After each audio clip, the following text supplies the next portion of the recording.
People don't regret the moments they spoke. They regret the moments they stayed silent. A cold evening wrapped itself around the small apartment where Aliyah lived with her husband, Aram, a man known in their neighborhood not for anger, not for kindness, but for silence. Their marriage wasn't broken, but it wasn't alive either. Aliyah often sat beside him at dinner, waiting for a single question. How was your day? A single compliment. You look beautiful today. A single moment of care. I'm here for you. But Aram's lips stayed sealed. Not because he didn't love her, but because he never learned how to show it. He grew up in a home where emotions were weaknesses, where I love you was never said, where are you okay was never asked, where silence was safer than vulnerability. And so, unknowingly, he carried that silence into his marriage. Aliyah tried everything.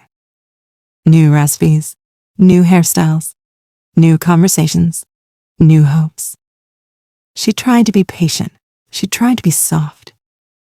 But silence can turn even the strongest heart into dust. One night, after years of waiting, she whispered to herself, maybe I am not the woman he truly wants. She didn't realize Aram heard her.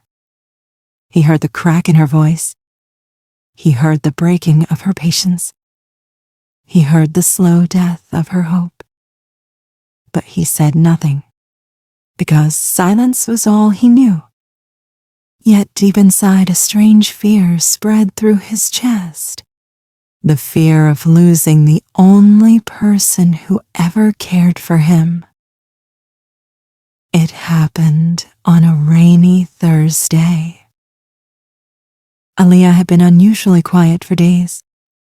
She no longer asked questions, no longer tried to make him talk, no longer waited at the door for him.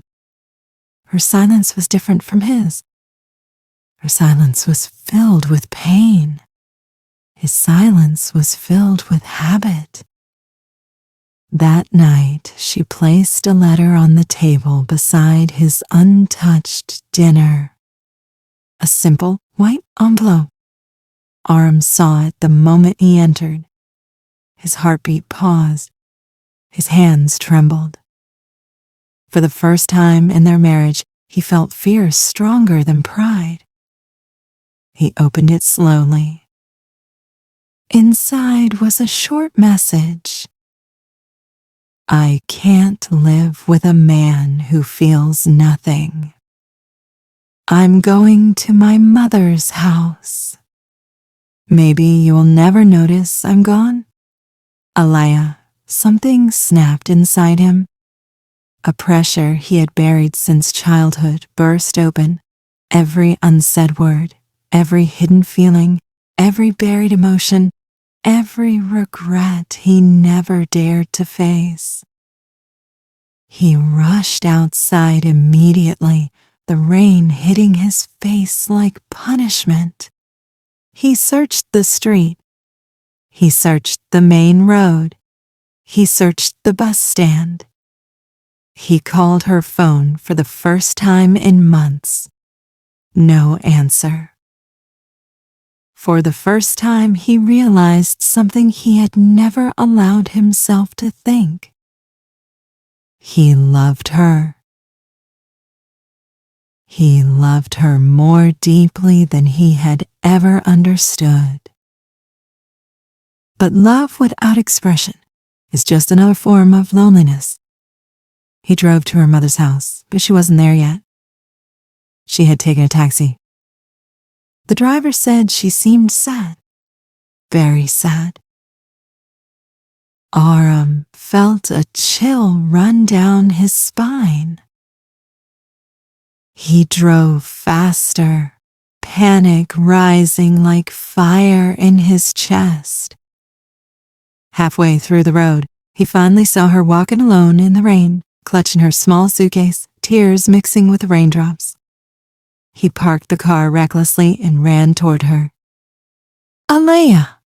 His voice broke. It was the first time in years he shouted her name. She stopped, turned slowly. Her eyes looked empty. "What do you want, Aram?" His lips opened, but the words refused to come out. Again, silence. The very disease that destroyed everything? She shook her head. "You can't even speak now, not even now." She turned to walk away. And that's when it finally happened. The silence broke, but not from his voice, from his heart. He dropped to his knees in the middle of the road. Cars honking, rain pouring, people staring. But he didn't care. He cried openly, painfully, like a man who had been silent his whole life and could no longer bear the weight of it. "Alea, please, don't go." She froze. She had never heard his voice like that. "I love you." His voice trembled. "I always loved you. I never knew how to show it. I thought silence was strength. I thought emotions made me weak. But losing you, that will destroy me." Her eyes filled instantly. "Then why didn't you speak?" she whispered. "Because no one ever spoke to me," he cried. "No one ever taught me. But you were the only person who cared.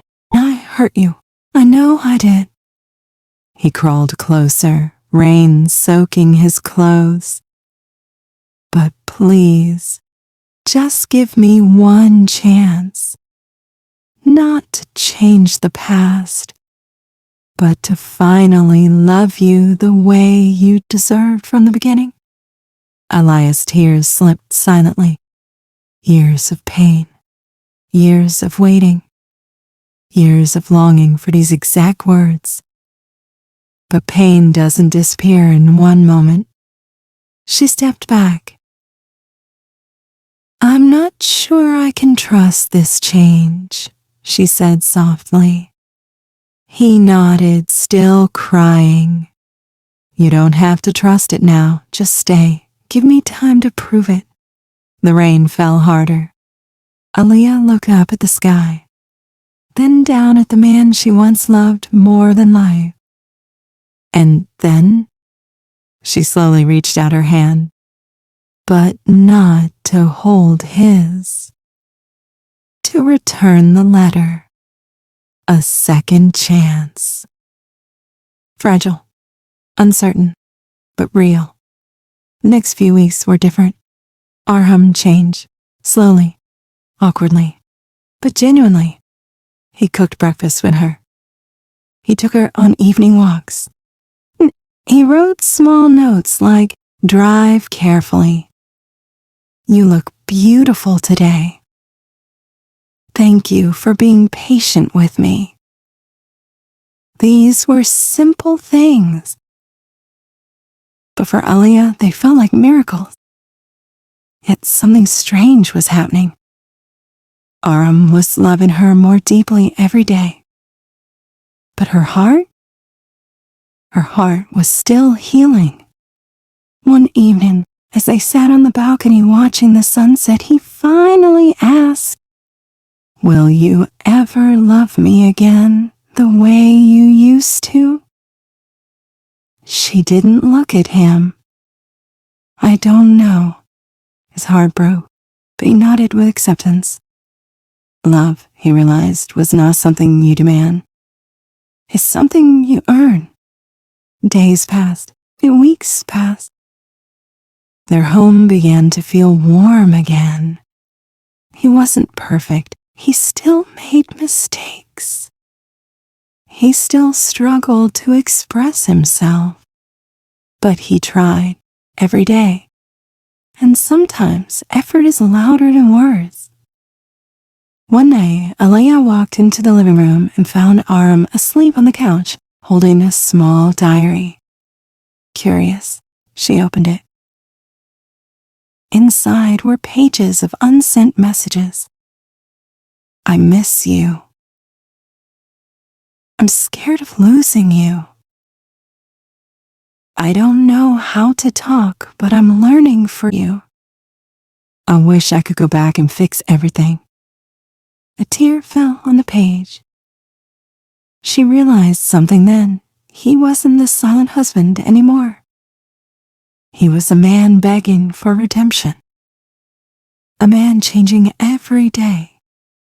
A man who loved deeply, but learned too late. She knelt beside him and gently touched his hair. I forgive you, she whispered. He opened his eyes slowly, saw her tears, saw the diary in her hand, and for the first time, she saw real fear in his eyes. Are you leaving? He asked, voice shaking. She shook her head.